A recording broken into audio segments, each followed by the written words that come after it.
आदरणीय सभापति जी, भाजपा हो, एनडीए हो, हमारा अप्रोच, चीजों की तरफ देखने का हमारा दृष्टिकोण, समस्या के समाधान के लिए हमारी सोच और कांग्रेस के बीच में आसमान जमीन का अंतर है, बहुत फर्क है।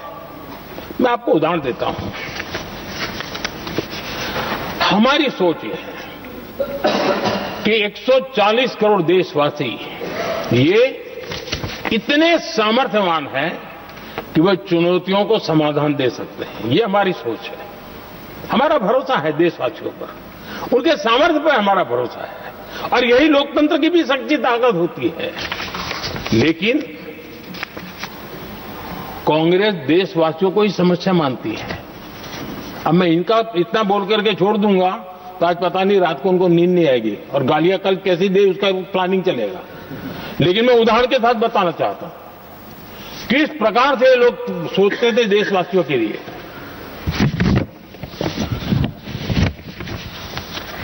देश के लोगों के बारे में नेहरू जी और इंदिरा जी की सोच क्या थी, मैं उसके विषय में बताना चाहता हूं। इंदिरा जी एक बार ईरान गए थे और ईरान में वो भाषण दे रही थी और उस भाषण में उन्होंने नेहरू जी के साथ जो बातचीत हुई थी उसका उल्लेख किया। खुद ने कहा है, उन्होंने कहा, और मैं जो इंदिरा जी ने कहा था उसको कोट कर रहा हूं, जब किसी ने मेरे पिताजी से पूछा, यानी नेहरू जी से पूछा कि उनके सामने कितनी समस्याएं हैं, तो उन्होंने उत्तर दिया था 35 करोड़। नेहरू जी ने जवाब दिया था कि उनके सामने कितनी समस्याएं हैं, बोले 35 करोड़। उस समय हमारे देश की जनसंख्या थी 35 करोड़। अब आगे देखिए, 35 करोड़ देशवासी नेहरू जी को समस्या लगते थे। ऐसा कोई मुखिया हो सकता है क्या जी? और इस बात का उदाहरण देते हुए इंदिरा जी ने आगे कहा कि आज देश की जनसंख्या 57 करोड़ है, इसलिए मेरी समस्याओं की संख्या भी उतनी ही बड़ी है।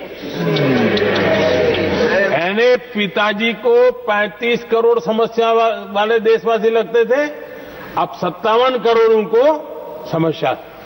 कोई ऐसा हो सकता है जो अपने ही देशवासियों को समस्या माने? ये फर्क है उनकी सोच और हमारी सोच में, ये फर्क है उनके अप्रोच और हमारे अप्रोच में।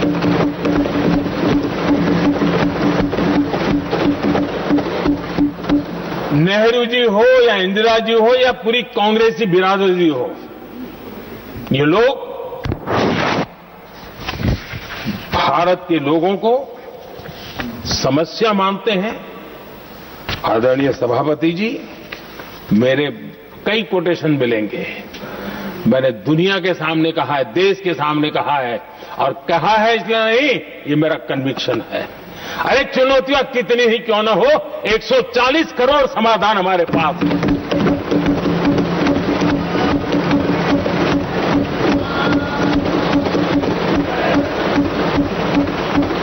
हमारे लिए देशवासी समर्थक की पूंजी है। हमारे लिए हर देशवासी भारत का उज्जवल भविष्य का नियंता है, निर्माता है, कर्ता धर्ता है। हम उसको समस्या कैसे कह सकते हैं? ऐसी सोच वाले लोग अपने परिवार का ही भला करेंगे और किसका करेंगे? आदरणीय सभापति जी,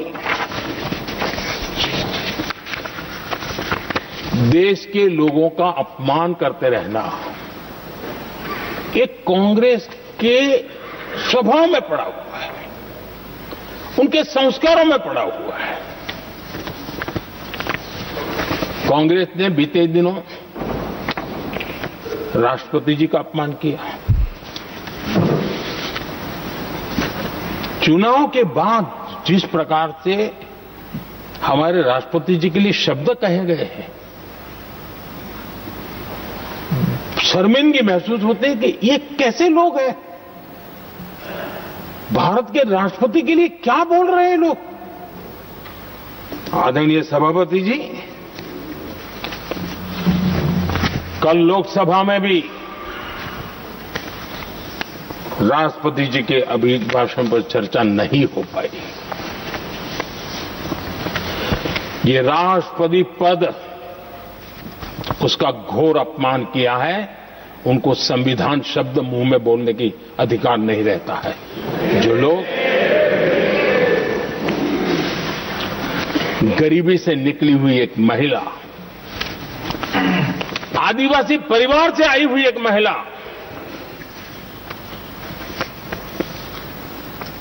जब आपने लोकसभा में जो व्यवहार किया है, आपने आदिवासी समाज का अपमान किया है, आपने महिला का अपमान किया है।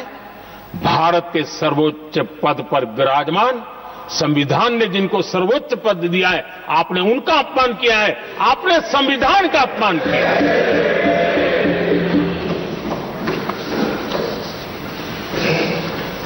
आदरणीय सभापति जी, उनको कुछ भी लगता हो, कांग्रेस को ये गुनाह की। Honorable members, it is now 6 p.m. If the House agrees, we may sit beyond 6 p.m. till disposal of the motion of thanks and the presidential address. Do I have the leave of the House to extend the sitting beyond 6 p.m.? Yes. Thank you. आदरणीय सभापति जी, समय बढ़ाने के लिए मैं आपका और सदन का बहुत आभार व्यक्त करता हूं।